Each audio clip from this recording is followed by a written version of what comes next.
Olá, meu nome é Isadora Duarte, eu faço parte do grupo constituído por Anne, JCL, Maria Gabriela e Stephanie. Eu sou responsável por apresentar o terceiro trabalho da disciplina de Eletricidade, a qual é ministrada pelo professor Josivaldo Godoy da Silva.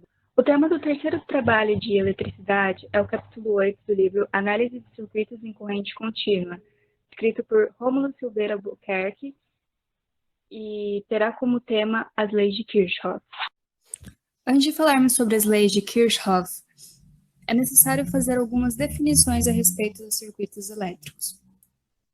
O nó ele pode ser considerado a menor parte constituinte de um circuito elétrico, sendo ele o ponto de conexão entre dois ou mais ramos.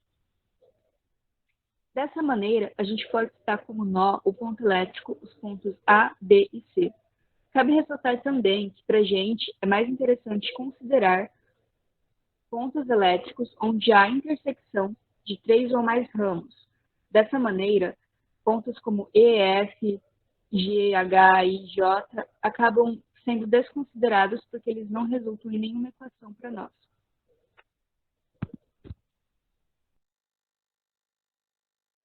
Alguns autores definem como ramo ou braço o trecho do circuito que está situado entre dois nós.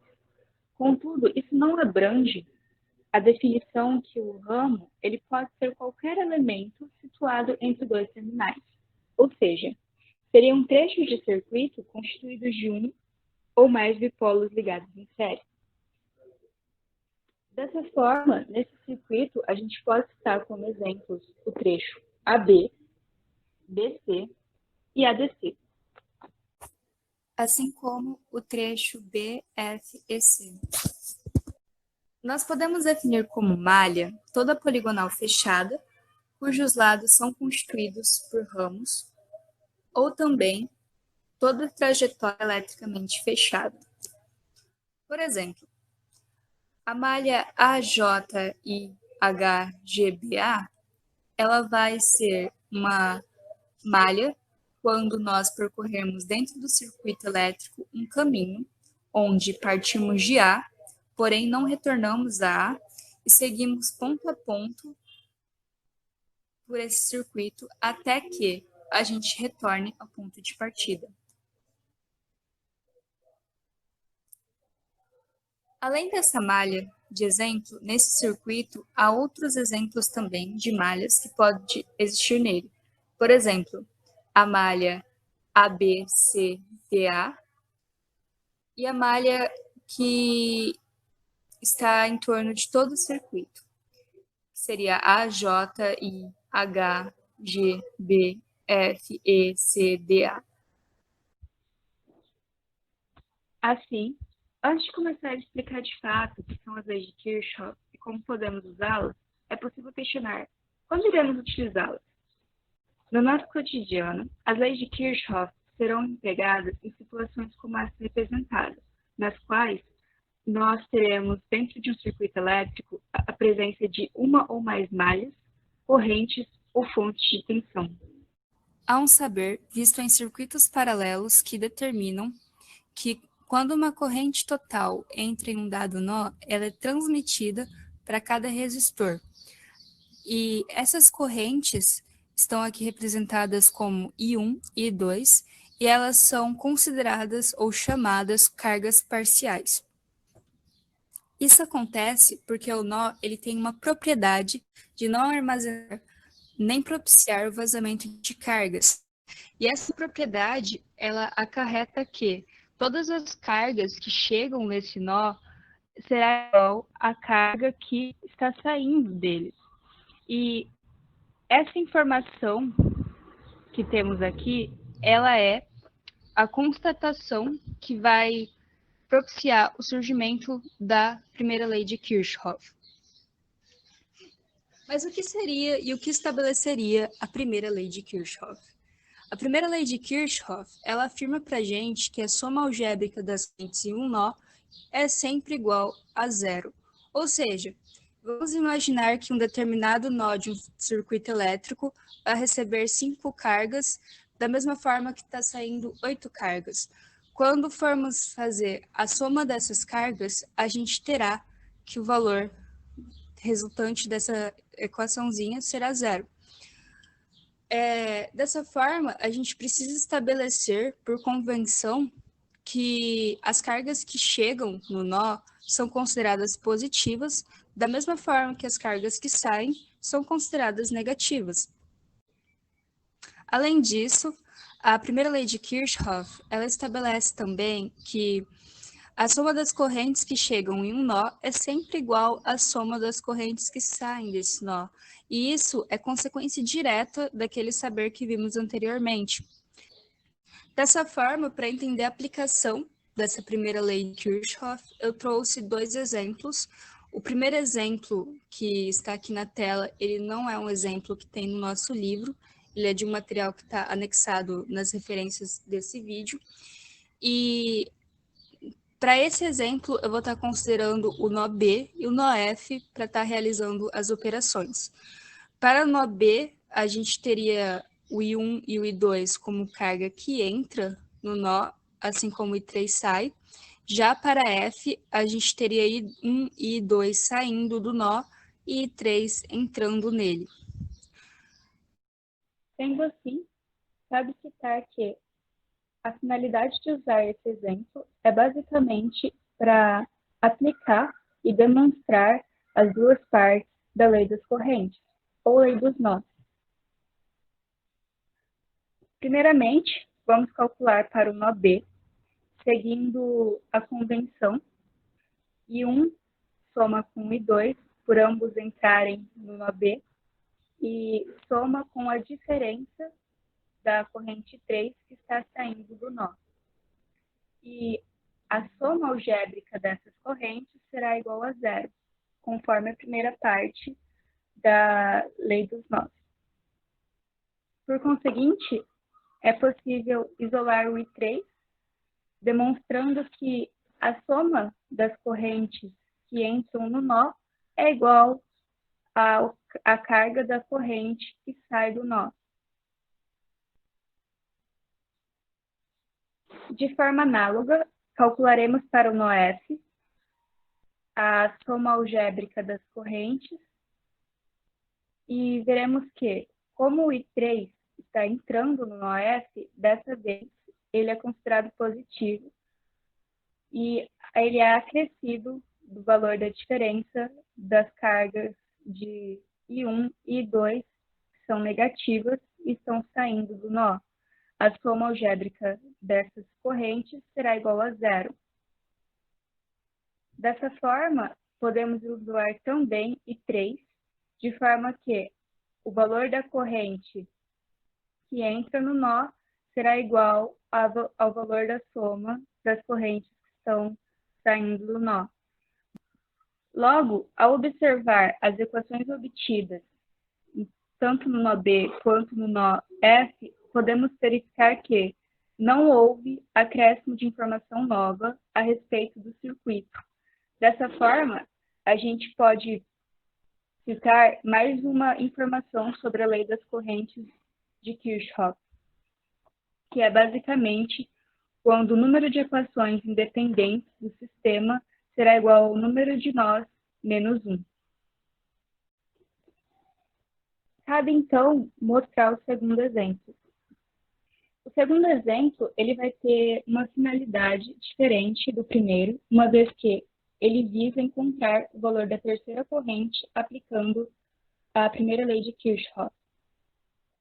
Nesse exemplo, os valores das correntes já são dados para que a gente possa substituir nas equações e isolar no final o valor de 3.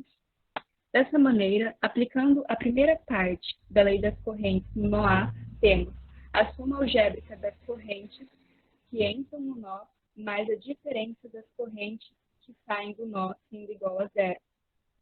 Em seguida, a segunda equação representa o isolamento das correntes que saem do nó, e também a segunda parte da lei dos nós. A partir da segunda equação, nós substituímos os valores dados e obtemos 1 mais 2 igual a 3, mais I3 mais 1,5.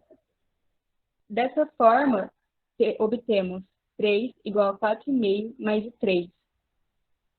Isolando 3 e realizando a diferença de 3 menos 4,5, temos que 3 é igual a menos 1,5 ampere.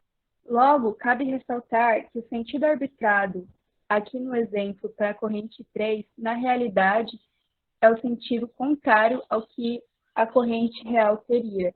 Sendo assim, o valor de I3 seria 1,5 com o sentido contrário àquele arbitrado.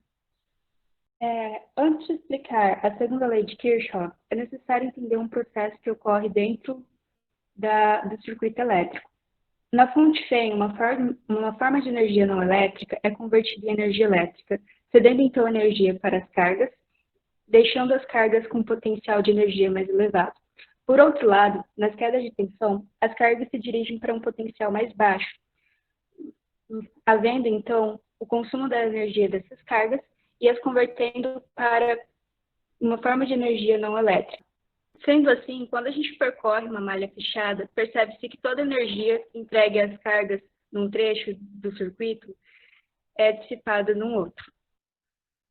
Desse modo, como a tensão está associada à energia cedida às cargas, ou até a retirada delas durante seu movimento, a gente tem, então, que a segunda lei de Kirchhoff ela está intrinsecamente ligada a esse processo, dessa forma estabelecendo que a soma algébrica das tensões em uma malha é zero.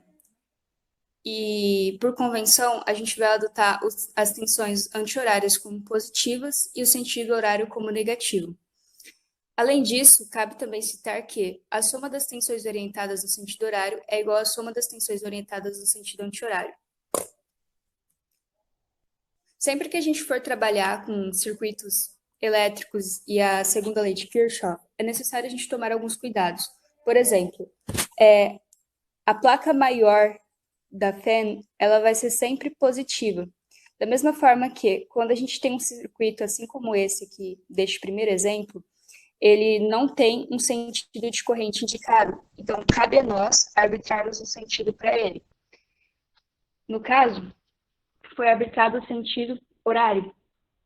Assim, quando nós arbitramos o sentido da corrente, fica patente que a orientação da tensão dos resistores está presa à orientação da corrente. Desse modo, é possível aplicar a equação da malha nesse circuito. Ao percorrer o circuito no sentido da corrente, é possível calcular assim: menos 5, mais 15, mais 13 vezes a corrente, mais 7 vezes a corrente é igual a zero. Aplicando a equação das malhas, desse modo, aplicando a equação das malhas, temos 15 mais 13 vezes a corrente, mais 7 vezes a corrente é igual a 5. Resolvendo, temos menos 10 é igual a 20 vezes a corrente, o que significa que a corrente é igual a menos 0,2 amperes.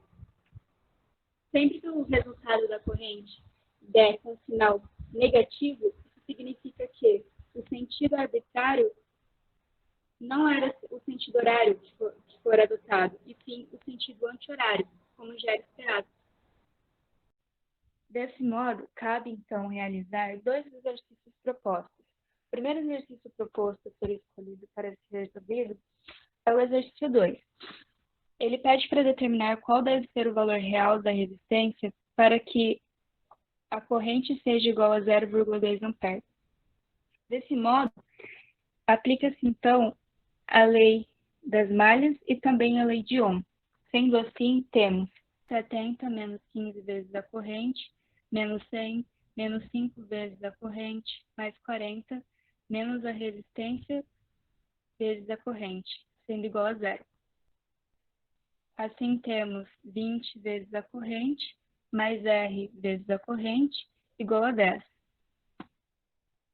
Isolando R, obtemos 10 menos 20 vezes a corrente, dividido pela corrente. Substituindo, então, obtemos a resistência igual a 10 menos 20 vezes 0,2, dividido por 0,2. Desse modo, R é igual a 10 menos 4 dividido por 0,2, sendo então R igual a 6 dividido por 0,2, então R é igual a 30 ohms. O segundo exercício proposto a ser escolhido para ser resolvido foi o exercício 3. Ele pede para determinar a tensão entre A e B. Primeiramente, arbitrou-se o sentido das correntes tanto na malha superior quanto na malha inferior. Em seguida, calculou-se as correntes 1 e 2 a partir da fonte de tensão dividida pela resistência equivalente. Sendo assim, a primeira corrente é obtida a partir da divisão de 20 por 5 mais 15, sendo então a primeira corrente igual a 1 ampere. Desse modo, analogamente, a corrente 2 foi obtida a partir da divisão de 10 por 25 mais 15. Sendo assim, a corrente 2 é igual a 0,25 amperes. Para obtermos a tensão 1 e 2 do circuito, utilizamos a lei de Ohm. Sendo assim, a primeira tensão é o produto de 5 vezes 1, que é igual a 5. E a tensão 2 é igual a 15 vezes 0,25, que é igual a 3,75 volts. Logo, para a gente obter a tensão entre A e B, utilizamos a lei das malhas. Sendo assim, UAB mais U1 menos U2 igual a 0. UAB, substituindo, temos mais 5 menos 3,75 é igual a 0. Logo, UAB é igual a menos 1,25. Desse modo, eu encerro a apresentação do trabalho e agradeço.